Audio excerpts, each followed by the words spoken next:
Hello guys, ఈ video మీరు చూస్తున్నారంటే already మీకు కొంచెం నాలెడ్జ్ ఉండే ఉంటుంది.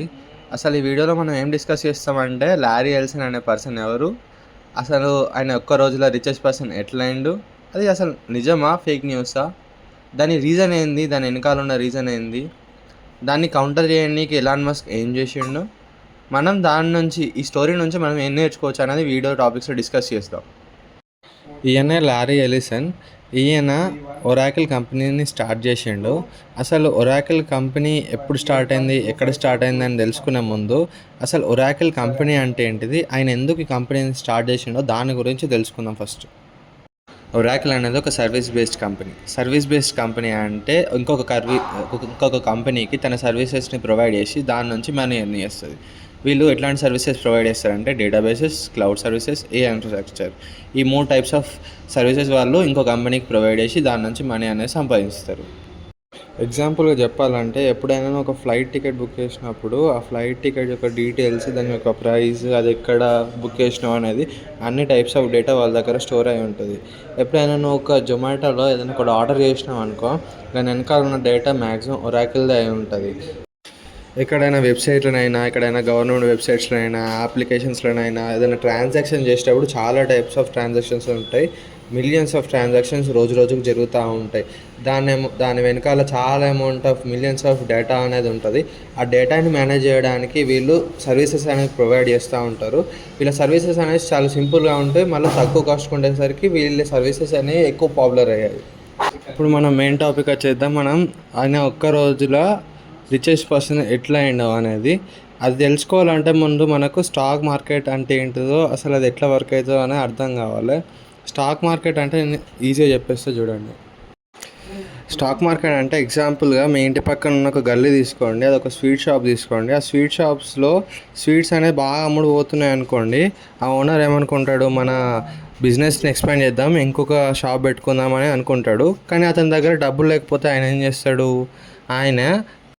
ఆయన అప్పుడు ఏం చేస్తారంటే ఇంకొక వాళ్ళకి ఓనర్షిప్ ఇచ్చి, ఎగ్జాంపుల్కి నా దాంట్లో మీరు ఇన్వెస్ట్ చేయండి, నా దాంట్లో వచ్చిన ప్రాఫిట్స్ అనేవి మీకు ఇస్తా అని చెప్పి వాళ్ళ ఓనర్షిప్ని మనకు కొంచెం ఇస్తారు అన్నట్టు. దాని ద్వారా మనం ఆ ఉన్న షాప్లో ఇన్వెస్ట్ చేసి వాళ్ళకి వచ్చే ప్రాఫిట్స్లో మనం కొంచెం ప్రాఫిట్ తీసుకోవడమే స్టాక్ మార్కెట్ అంటే. దీని ద్వారా స్టాక్ మార్కెట్ అంటే కొంచెమన్నా క్లారిటీ వచ్చి ఉంటుంది మీకు. ఓకే బ్రో, స్టాక్ మార్కెట్ అంటే అర్థమైంది మాకు అని అనుకుంటారు. అసలు దాని వాల్యూ ఎట్లా ఇంక్రీజ్ అవుతుంది, ఎట్లా డిక్రీజ్ అవుతుంది, దాని ద్వారా ఒక పర్సన్ వాల్యుయేషన్ అనేది ఎట్లా డిక్రీజ్ అవుతుంది, ఎట్లా ఇంక్రీజ్ అవుతుంది అని నేను చెప్తా, ఒకసారి వినండి. ఎగ్జాంపుల్, ఆ గల్లీలో ఉన్న షాపే తీసుకోండి. ఆ షాప్ ఇంకో షాప్ పెట్టిండు. ఆ షాప్కి అయినాక అతను ఒకవేళ ఇంకొక స్వీట్ అనేది ఇంట్రడ్యూస్ చేసిండు. ఆ స్వీట్ అనేది బాగా మంది కొంటారు అనుకోండి. దాన్ని బాగా మంది కొంటున్నప్పుడు అక్కడ ప్రాఫిట్స్ అనేవి ఎక్కువ ఉంటాయి. అప్పుడు ఇన్వెస్టర్స్ అనేది ఎక్కువ మంది ఉంటారు. అప్పుడు దాని మీద మనీ అనేది ఎక్కువ ఇన్వెస్ట్ చేస్తారు.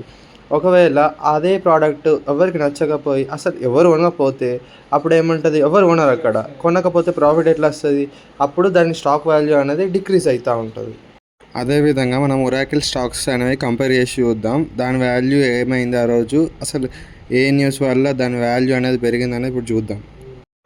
సెప్టెంబర్ 9 దాకా క్యాజువల్గా స్టాక్ నార్మల్ పెరుగుతూ తగ్గుడు కాడ ఉన్నప్పుడు ఒకటేసారి సెప్టెంబర్ 10 నాడు దాని వాల్యూ అనేది ఎందుకు పెరిగిందంటే ఒరాకిల్ కంపెనీ అనేది ఆ రోజు ఒక కాంట్రాక్ట్స్ అనేది రిలీజ్ చేసింది. ఆ కాంట్రాక్ట్స్ ఏంటంటే ఏఐ బేస్డ్ కాంట్రాక్ట్స్. ఏఐ అనేది మన లైఫ్లో ఉంది కదా బ్రో, దానికి డేటా అనేది ట్రైన్ చేయడానికి అవసరం. ఆ డేటా అనేది ఎక్కడ ఉంటుంది, ఒరాకిల్ దగ్గర ఉంటుంది. అందుకనే పెద్ద పెద్ద కాంట్రాక్ట్ చేసింది. ఆ కాంట్రాక్ట్ చేయడం ద్వారా ఏంటి అనేది దానికి ప్రాఫిట్స్ అనేవి వస్తాయి. ఒకవేళ నువ్వు ఆ స్టాక్స్ కొన్నావు అనుకో, వాళ్ళ ప్రాఫిట్లో ఉన్న షేర్ మనకు అనేది వస్తుంది. అందుకే ఆ రోజు ఆ స్టాక్ వాల్యూ అనేది చాలా పెరిగింది. అప్పటిదాకా నార్మల్గా $248 ఉన్న వాల్యూ అనేది $310కి పోయింది. దీని ద్వారా ఒరాకిల్ సిఇఓది వాల్యూ ఎట్లా పెరిగిందంటే బ్రో, ఆల్రెడీ ఒరాకిల్ సిఇఓ దగ్గర 1 మిలియన్ ఒరాకిల్ షేర్స్ ఉన్నాయి ఆల్రెడీ.